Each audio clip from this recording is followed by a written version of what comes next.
नैना एक खुशमिजाज लड़की थी जिसे सोशल मीडिया और ऑनलाइन गेम्स का बड़ा शौक था। एक दिन वो अपने इसी एक ऑनलाइन गेम के दौरान एक नए दोस्त से मिली जो उसे बेहद ही हैंडसम और अट्रैक्टिव लगा। वे दोनों जल्द ही ऑनलाइन दोस्त बन गए, लेकिन उसकी मासूमियत का फायदा उठाकर उस अनजान दोस्त ने उसे अपने जाल में फंसा लिया। नैना ने भरोसे में आकर उसे कुछ अपनी पर्सनल तस्वीरें भेज दी थी और फिर वही हुआ जो हर बार होता है, ब्लैकमेलिंग, धमकियां और मानसिक तनाव। नैना ने हिम्मत दिखाई, माता पिता को बताया, पुलिस में शिकायत हुई, पर तब तक तस्वीरें वायरल हो चुकी थी। लेकिन ठहरिए, ये सिर्फ नैना की कहानी नहीं, बल्कि हर दिन हजारों बच्चे इस जाल में फंसते हैं। The Lancet child and adolescent health study कहती है कि दुनिया में हर 12 में से एक बच्चा ऑनलाइन यौन शोषण का शिकार होता है।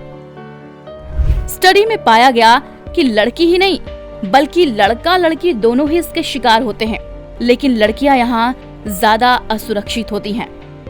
अगर हम एरिया के टर्म्स में बात करें तो south Asia, east Asia, north Africa और मिडिल ईस्ट ये कुछ ऐसी जगह हैं जहां ये आंकड़े बहुत ज्यादा भयावह हैं। लेकिन समस्या ये है कि हम लाइक, शेयर, कमेंट में इतने अटके हैं कि इस गंभीर मुद्दे पर चर्चा करने का समय ही नहीं मिलता। इस पूरी समस्या में जितना वे अपराधी जिम्मेदार हैं, उतना ही हम आप यानी कि समाज भी जिम्मेदार है। अब चलिए हम इसे जरा पॉइंट्स में समझते हैं। पहला ये कि पहले दादी नानी बच्चों को संस्कार सिखाती थी, अब मोबाइल सिखा रहा है। पहले परिवार में कई लोग होते थे जो बच्चों को सही गलत समझा सकते थे, लेकिन अब माता पिता ही सब कुछ है। और अगर वे कामकाजी हुए तो बच्चों के पास इंटरनेट ही उनका गुरु बन जाता है, क्योंकि हमें तो न्यूक्लियर फैमिली चाहिए और बच्चों के दादा दादी को तो वृद्धाश्रम भेजना है। दूसरा, इंटरनेट ज्ञान का भंडार है, पर हम उसमें गंदगी ही ढूंढते हैं।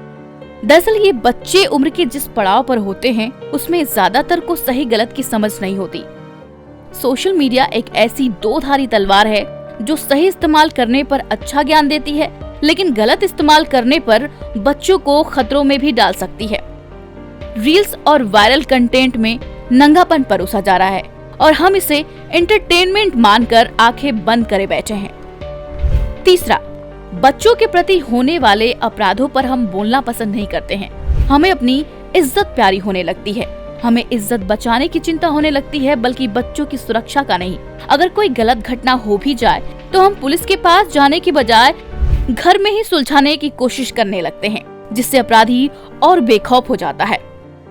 चौथा, एक आंकड़े के मुताबिक पोक्सो के 2.4 लाख मामले कोर्ट में अटके हैं और सजा सिर्फ 3% मामलों में।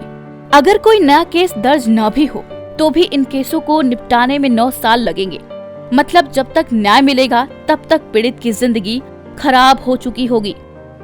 पांचवा, हम अपने बच्चों को समय देने की बजाय हाथ में मोबाइल पकड़ा देते हैं कि लो बेटा बनो ऑनलाइन यौन शोषण का शिकार, क्योंकि इससे बच्चा आसानी से बिजी हो जाता है और रोना धोना नहीं मचाता। लेकिन उसे मोबाइल की जो लत लगती है उसका परिणाम अच्छा नहीं होता।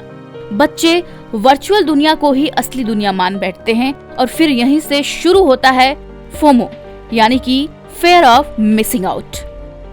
छठा, चाहे स्कूल हो या समाज, सेक्स एजुकेशन आज भी दूर की कौड़ी है। हम सेक्स एजुकेशन पर बात करना बिल्कुल पसंद नहीं करते। सेक्स एजुकेशन पर बात करना हम गुनाह करने के बराबर समझते हैं, जबकि ऐसा नहीं होना चाहिए।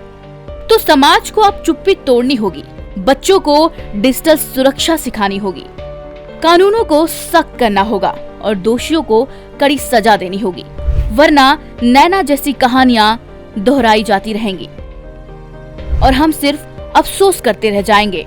आप क्या सोचते हैं? कमेंट्स बॉक्स में जरूर बताएं।